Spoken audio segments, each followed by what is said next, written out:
Hello everyone, welcome to teaching Pathshala. मैं हूं आपकी एजुकेटर ज्योति।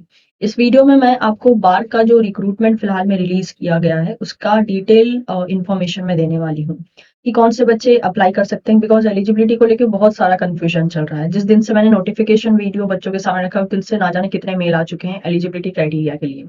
तो प्लीज इस वीडियो को आप लोग ध्यान से सुनेगा। मैं डिटेल में डिस्कस करने वाली हूँ कौन से बच्चे एलिजिबल हैं, कौन से बच्चे एलिजिबल नहीं है, क्या स्टेप रहने वाला है आपके सिलेक्शन का, क्या आपकी सैलरी रहने वाली है और किस तरीके से जो है आपको इस पोस्ट के लिए प्रोसीड करना है।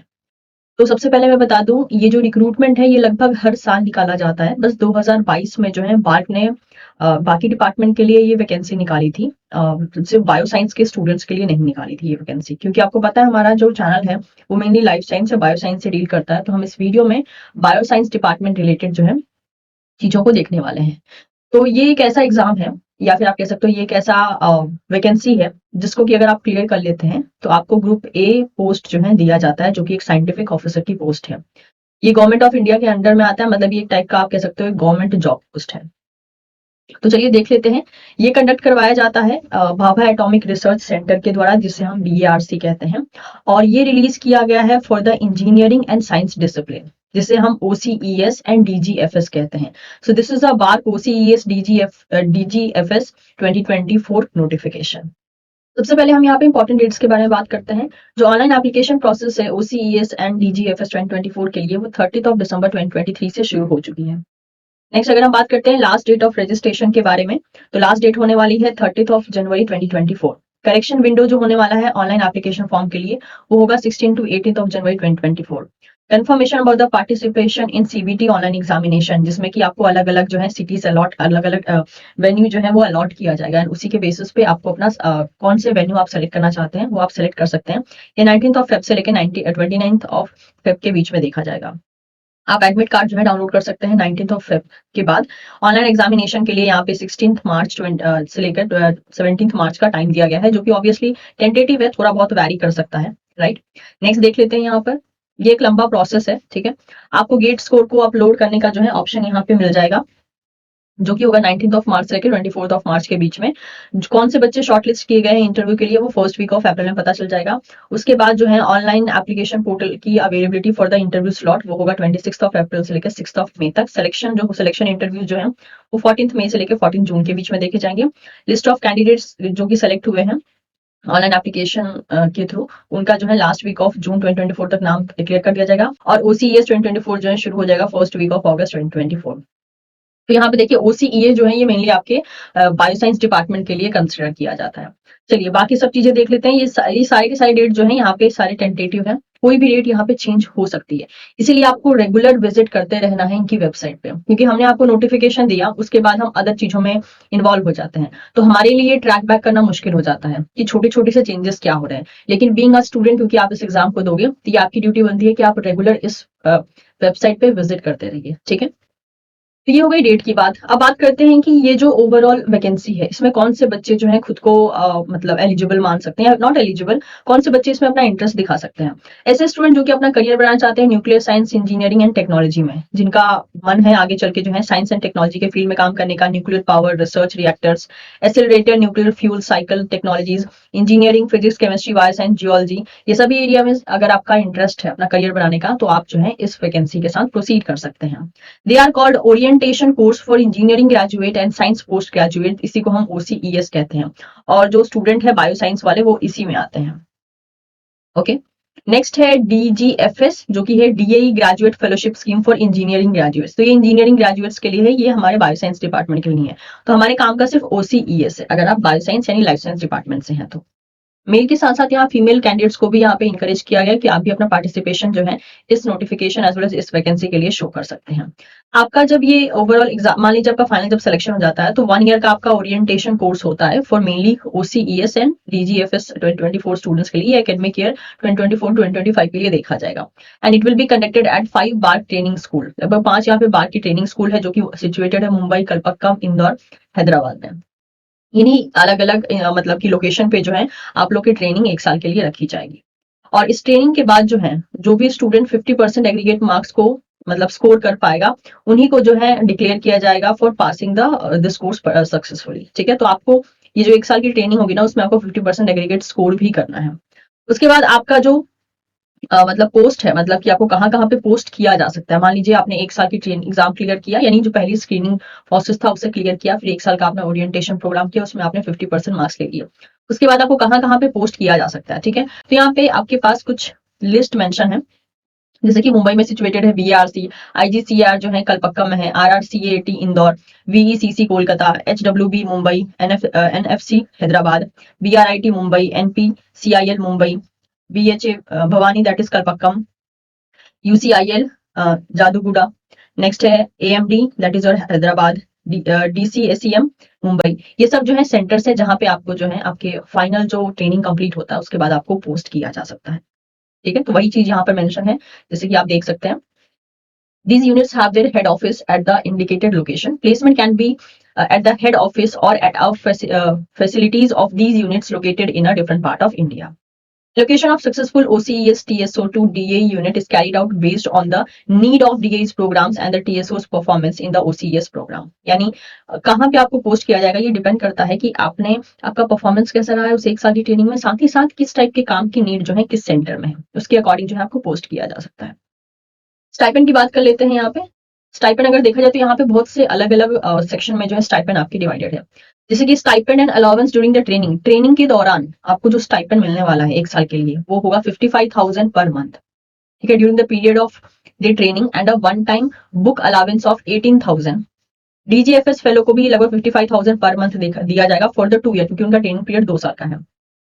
और बाकी सारा यहाँ पे कॉन्टिजेंसी अमाउंट आप देख सकते हैं जो कि 40,000 per annum for the 2 year to meet the MTech project related expenses. Okay, बाकी देख लेते हैं। Boarding and lodging in a DI hostel is mandatory for the OCES TSOs during the training period. Boarding and lodging in the DGFS Institute hostel is mandatory for DGFS fellows during the MTech program.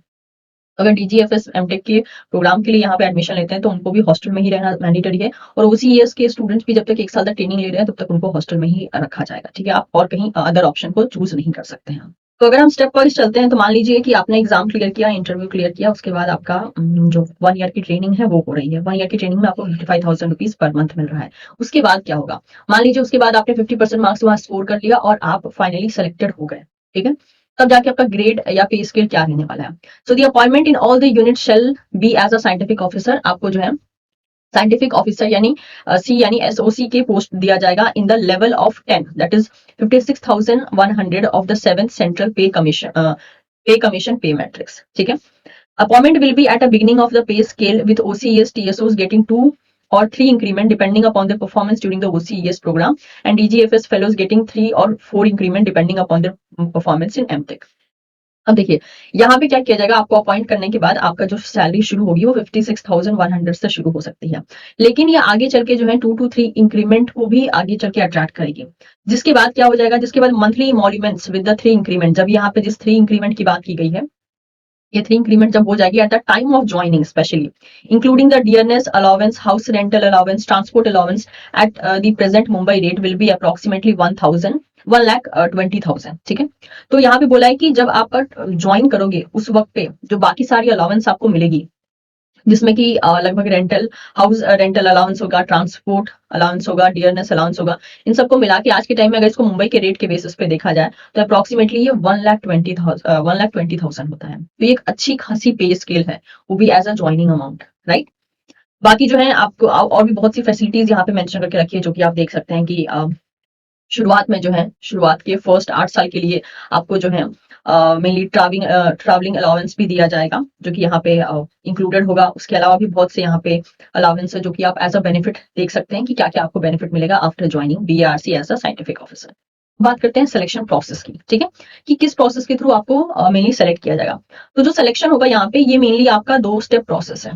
पहला screening के द्वारा, ठीक है, screening किया जाएगा, और दूसरा interview के द्वारा। अब स्क्रीनिंग में भी 3 तरीका है, चलिए देख लेते हैं ये स्क्रीनिंग के 3 तरीके कौन कौन से हैं। ये इसको ध्यान से सुनेगा क्योंकि काफी बच्चे इसमें कंफ्यूज हैं।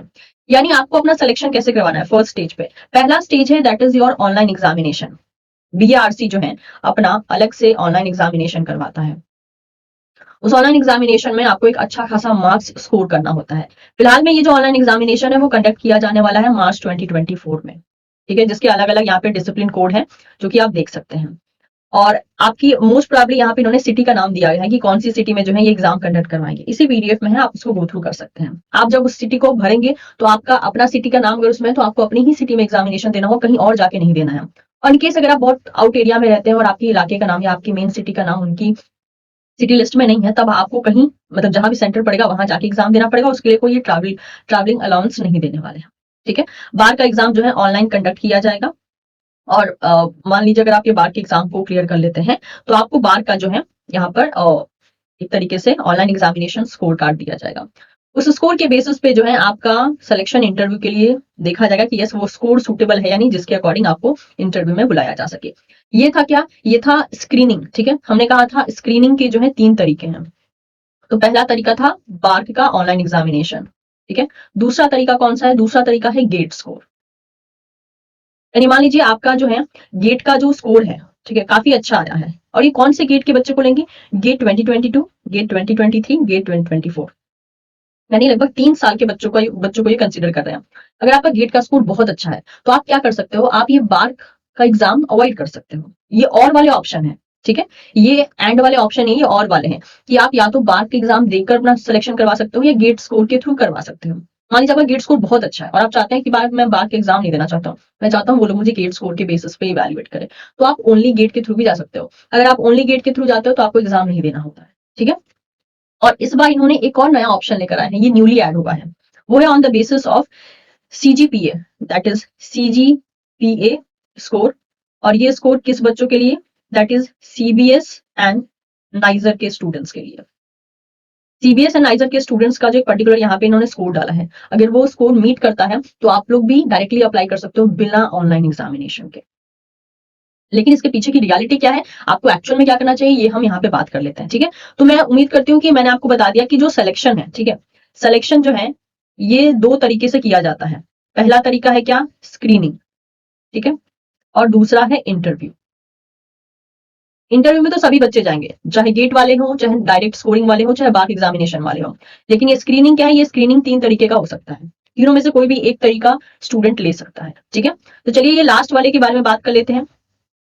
ये जो स्कोरिंग के बेसिस पे दिया है, इसका पूरा का पूरा केस क्या है। तो जैसे कि आप यहाँ पे देख सकते हैं, मेंशन है on the basis of CGPA score of CBS and NISER the students graduate और graduating with the master degree in physics, chemistry, bioscience from the University of Mumbai, that is Department of Atomic Energy Center for Excellence in Basic Science, that is CBS, and National Institute of Science Education and Research, that is NISER Bhubaneswar, in academic year 2022 to 2023, 2023 to 2024, and whose cumulative grade performance average is greater than or equal to 7.5 on a scale of 10 will directly be screened into the selection interview stage, provided they meet all the other eligible requirement of OCS and DGFS 2024 program.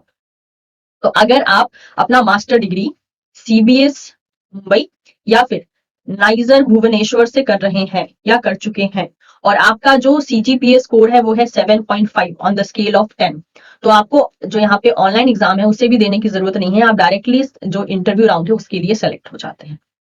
लेकिन यहाँ भी एक twist है, क्या, देखिए, it is to be noted that this option of being screened in based on a CGPA can be exercise only once. इसको सिर्फ एक ही बार कंसिडर किया जाएगा। If applicant had already been screened in for selection interview on the basis of CBS and NISER score in the previous year, then such candidate will not be considered for screening through the CBS और NISER screen mode. मान लीजिए जो last बार का notification निकला था, अगर उस वक्त भी आपने इन स्कोर का इस्तेमाल किया है तो आप जो है इस साल इस स्कोर का इस्तेमाल नहीं कर सकते। ठीक है, लेकिन अब मान लीजिए कि अगर आप ऐसे स्टूडेंट हैं जो इस बार बार का मतलब बार में खुद को ऑप्ट करना चाहते हैं, आप चाहते हैं कि मैं इस पोस्ट के लिए अप्लाई करूं, लेकिन ये जो आपके स्कोर हैं जो कि सीबीएस और नाइजर के थे वो तो अब इनवैलिड हो क्योंकि उसको आप पहले भी यूज कर चुके हो। तो अब आपके लिए क्या ऑप्शन है, अब आपके लिए ऑप्शन है कि आप भले ही इस इंस्टीट्यूट के स्टूडेंट हो लेकिन आपको बार ऑनलाइन एग्जामिनेशन अब देना होगा। This is the only option you left with. और अगर आपके पास गेट का स्कोर है तो आप वो भी यूज कर सकते हैं।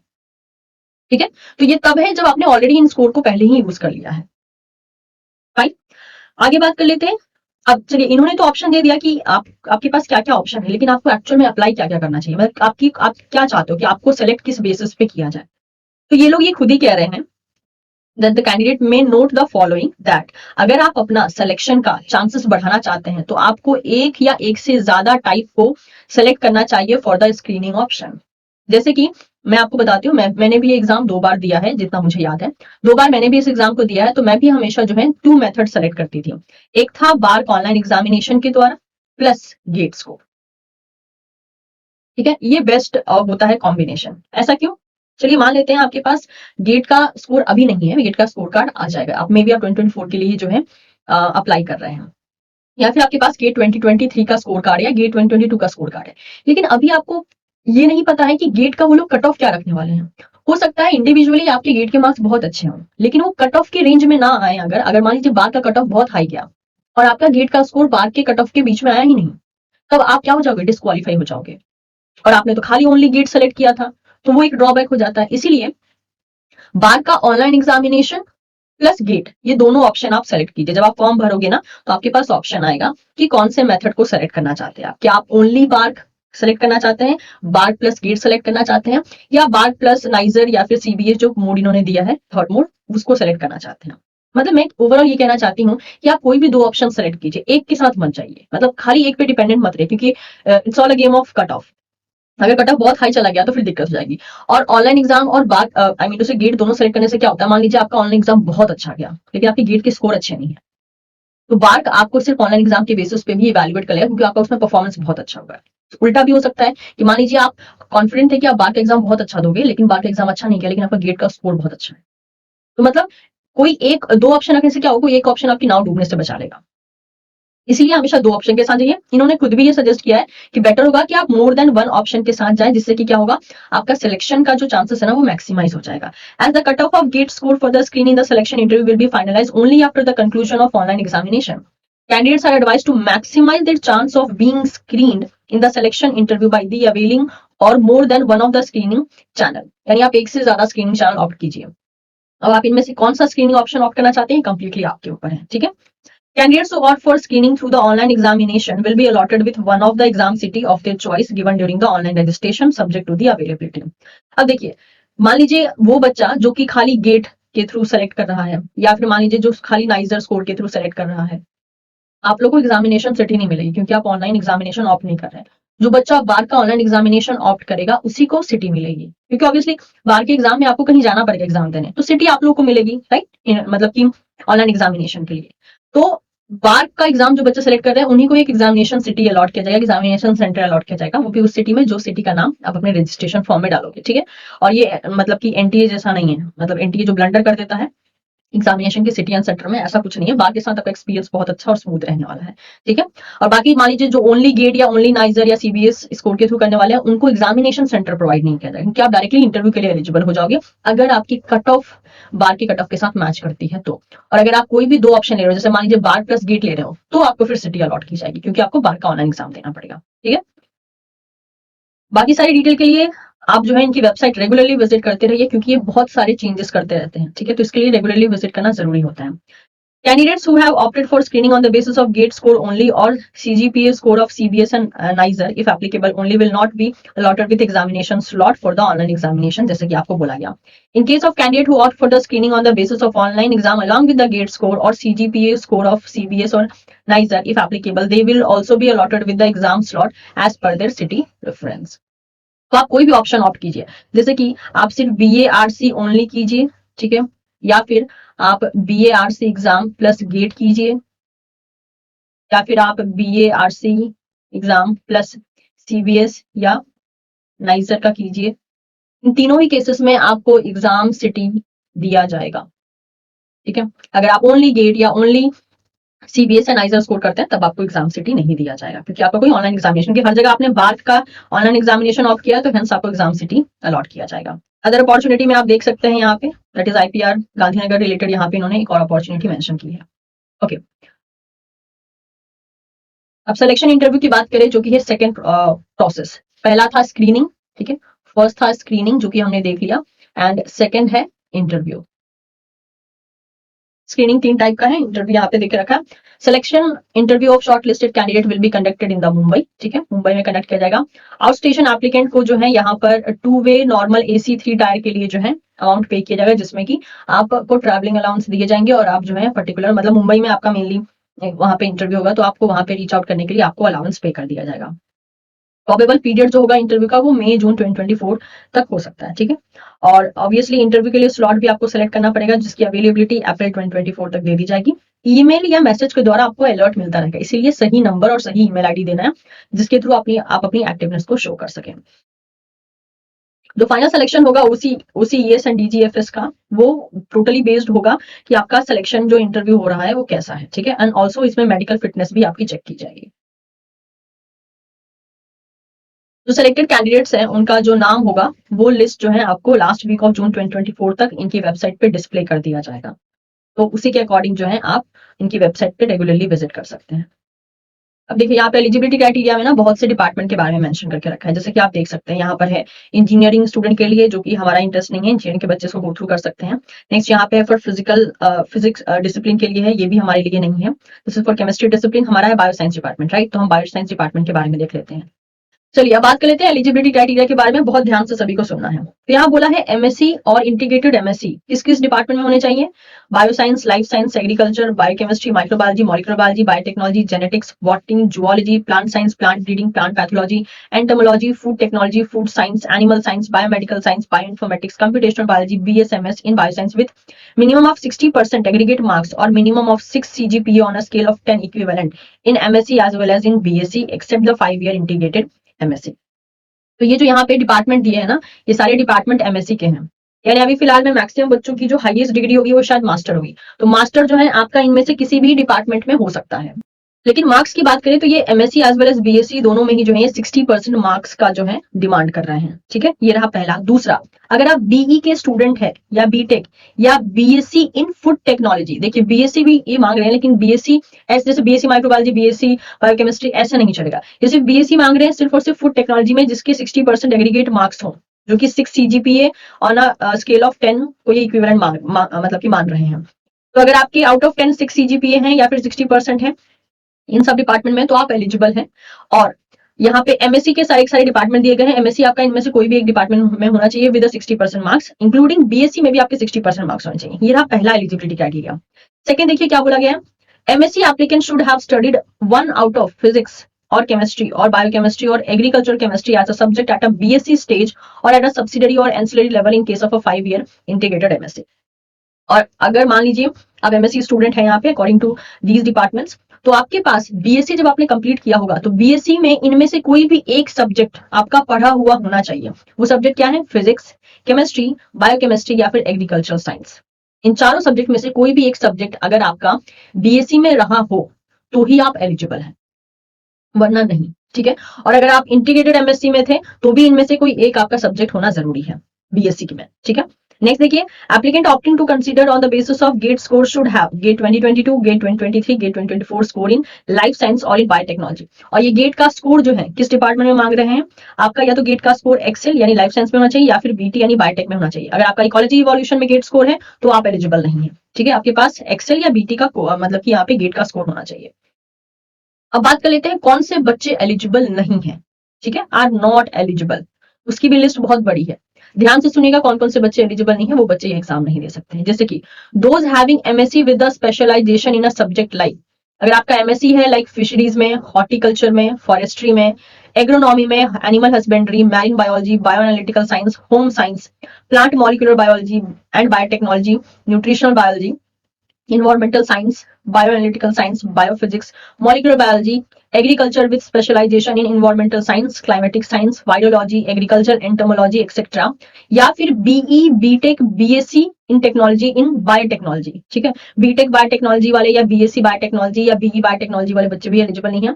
जेनेटिक इंजीनियरिंग वाले एलिजिबल नहीं है। Biomedical engineering, food processing engineering, BSc in biotechnology और एमटेक इन फूड टेक्नोलॉजी और MTech in technology are not eligible. BTech और एमटेक वाले बच्चे को डायरेक्टली यहाँ पे इन्होंने हटा दिया है। एज लिमिट की बात कर लेते हैं। मैक्सिमम एज लिमिट जो है 1 अगस्त 2024 के अकॉर्डिंग जनरल कैटेगरी की 26 ईयर्स होनी चाहिए। जैसे मैंने कहा था आपको अपने मेरे लास्ट वीडियो में कि इनकी एज क्राइटेरिया बहुत स्पेसिफिक है और बहुत कम रखी गई है। जनरली क्या होता है, मैक्सिमम एग्जाम में 28 ईयर्स और कुछ रिलैक्सेशन के बाद जो है 33 ईयर्स तक चली जाती है, लेकिन यहाँ पर इन्होंने बहुत स्पेसिफिकली रिजिड रखी है 26 ईयर्स फॉर मैक्सिमम कैंडिडेट्स। तो जनरल कैटेगरी में 26 ईयर्स, ओबीसी एनसीएल के लिए 29 ईयर्स, एससी एसटी के लिए 31 ईयर्स। और यहाँ पे अगर मिनिमम क्राइटेरिया की बात करते हैं तो आपका मिनिमम 18 साल का होना जरूरी है 1 अगस्त 2024 को। और मैक्सिमम के केस में 26 years in case of a general category. ठीक है, अगर आपका 26 ईयर्स से थोड़ा सा भी ज्यादा हो गया, अगर आप जनरल कैटेगरी के हैं, तो आप एग्जाम नहीं दे सकते हैं। नेशनलिटी जो है वो ऑब्वियसली इंडियन होना मस्ट है। एप्लीकेशन फी की बात कर लेते हैं। एप्लीकेशन फी 500 रुपीज रहने वाली है for male applicant belonging from a general and OBC category. इसके अलावा women candidates from SC ST, उनके लिए जो है यहाँ पर कोई भी फी चार्ज नहीं किया जाएगा। ठीक है, कैंडिडेट्स अवेटिंग फाइनल रिजल्ट और appearing in a qualifying examination in academic year of 2023 to 2024 और फॉर गेट 2024 में ऑल्सो अप्लाई। अगर आप ऐसे स्टूडेंट हैं जिनका जो कि अभी लास्ट ईयर का स्टूडेंट है और उसके पास अभी तक रिजल्ट आया है, तो आप अप्लाई कर सकते हैं। और अगर आप गेट 2024 का एग्जाम देने वाले हैं और अगर अभी तक आपके पास कोई गेट स्कोर नहीं है, तो भी आप अप्लाई कर सकते हैं, क्योंकि गेट के स्कोर कार्ड के बेसिस पे ये भी अपनी टाइमिंग थोड़ा इधर उधर करते हैं, क्योंकि ये मतलब कि ये डिपेंडेंट होते हैं गेट के स्कोर पे। तो अगर गेट का स्कोर लेट आता है, तो ये भी अपना जो स्लॉट होता है गेट के स्कोर को प्रोवाइड करने वाला, उसकी डेट भी ये बढ़ा देते हैं। अब बात आती है कि आपको अप्लाई कैसे करना है। तो ऑब्वियसली आपको जो है इनकी वेबसाइट पे एक ऑनलाइन लिंक मिल जाएगा न्यू रजिस्ट्रेशन के लिए, आप उसके थ्रू जो है अप्लाई कर सकते हैं। अगर प्रोसेस के बारे में बात कर लेते हैं, तो यहाँ पे जो है पूरा इंस्ट्रक्शन देके रखा कि प्रिलिमिनरी स्टेज होगा, उसके बाद एप्लीकेंट लॉगिन करना है, कैंडिडेट होम होगा, बेसिक पर्सनल इन्फॉर्मेशन आपको यहाँ पे अपलोड करना है। जैसे जनरली हर एक सब्जेक्ट के लिए हम एप्लीकेशन फॉर्म फिल करते हैं, वैसे ही यहाँ पे आपको प्रोसेस देखने को मिलेगा। अब हम ऑनलाइन एग्जामिनेशन की बात कर लेते हैं। वैसे मैं इसका एक डिटेल वीडियो अलग से आपको प्रोवाइड कर दूंगी, फिर यहाँ पे एक छोटा सा आपको एक आइडिया दे रही हूँ। ऑनलाइन एग्जाम होगा जिसमें कि आपको जो है लगभग 100 क्वेश्चन मिलेंगे। हर एक क्वेश्चन जो है 3 मार्क्स कैरी करेगा और हर एक क्वेश्चन पे नेगेटिव जो है वो 1 होगा। टोटल आपको 100 क्वेश्चन को करने के लिए 120 मिनट्स दिए जाएंगे। सिलेबस जो है वो स्पेसिफिक होगा साइंस एंड इंजीनियरिंग एग्जामिनेशन से रिलेटेड। इसका सिलेबस में डिटेल में भी डिस्कस करूंगी मेरे आने वाली वीडियो में। जनरल सेक्शन की बात करते हैं, तो ये जो एग्जाम होगा ये इंग्लिश में ही दिया जाएगा और कहीं जहां पे भी आपको रफ शीट की जरूरत होगी, वहां पे आपको रफ शीट भी प्रोवाइड की जाएगी। कैलकुलेटर या फिर लॉग टेबल जो है वो अलाउड नहीं है इस पर्टिकुलर मतलब किसी भी एग्जाम सेंटर में, तो वो आपको नहीं दिया जाएगा। और आपको अपनी पर्सनल बिलोंगिंग्स लाने की मतलब यहाँ पे कोई भी अलाउ नहीं किया जाएगा। इसके अलावा आपको जो है एग्जामिनेशन हॉल पे आपको अपना प्रिंटेड एडमिट कार्ड जो है लेकर जाना है। एटलीस्ट एक कोई ओरिजिनल या वैलिड फोटो आईडी प्रूफ भी आपको लेके जाना है।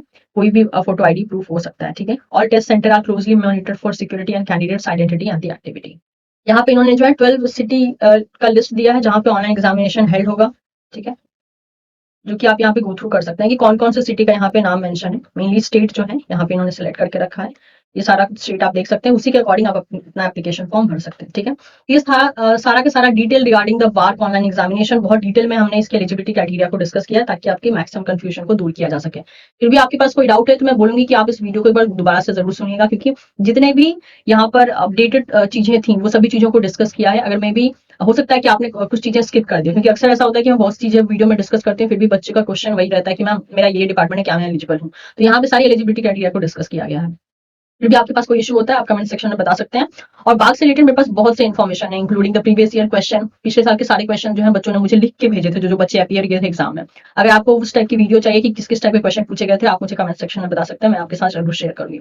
और भी जितने भी टिप्स एंड ट्रिक्स हैं जो बाग एग्जामिनेशन के लिए जरूरी होते हैं, क्योंकि मेरा भी सेल्फ एक्सपीरियंस रह चुका है 2 बार इस एग्जाम का, तो मैं भी कुछ एक्सपीरियंस आपके साथ शेयर करूंगी। कुछ प्रिपरेशन स्ट्रैटेजी भी अगर आपको जरूरत है तो मैं उसको भी आपके साथ शेयर करूंगी। ठीक है, तो किसी और टाइप की हेल्प की जरूरत हो तो आप मुझे कमेंट सेक्शन में बता सकते हैं। वीडियो इन्फॉर्मेटिव लगा हो तो इसे आप अपने दोस्तों के साथ शेयर कर सकते हैं। And don't forget to subscribe teaching Pathshala. Thank you so much everyone, will see you soon in the next session.